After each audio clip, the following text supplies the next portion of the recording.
जे थंबनेल बघून तुम्ही हा व्हिडिओ बघायला आले आहात ती घटना खरी आहे आणि ही घटना तमिळनाडू येथे एका पाणीपुरी विकणाऱ्या व्यक्तीसोबत झाली।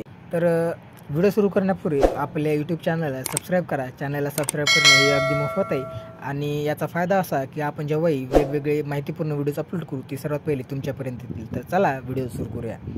तर ही घटना आहे तमिळनाडू येथील एका पाणीपुरी विकणाऱ्या व्यक्तीची। तर झालं असं की एका तमिळनाडूमधील पाणीपुरी विकणाऱ्या व्यक्तीला एक GSTची नोटीस पाठवली जाते आणि त्या GSTवर लिहिलेलं की UPI पेमेंट्स थ्रू त्या पाणीपुरीवाल्याला 40 लाखांपेक्षा जास्त रुपयांचं ट्रान्झॅक्शन झाले, म्हणजेच त्याला एवढे पैसे मिळालेत आणि त्यामुळे ही नोटीस पाठवण्यात आली।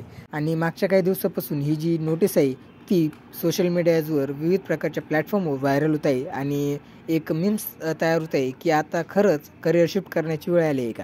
कारण जर आपण बघितलं तर असे कित्येक ग्रॅज्युएट आणि पोस्ट ग्रॅज्युएट विद्यार्थी आहेत ज्यांना 20 ते 25 हजार रुपये पगार पडते आणि या पाणीपुरी विकणाऱ्या सेलरला 40 लाख रुपयांची नोटीस आली। आणि यावरून तुम्ही अंदाज लावा की त्या पाणीपुरी विक्रेत्याची वार्षिक कमाई किती असेल। आणि कमेंटमध्ये नक्की कळवा की तुम्ही काय चूज कराल, महिनाभर काम करून 20-25 हजार रुपये महिना पगार घेणे की स्वतःचा व्यवसाय करणं।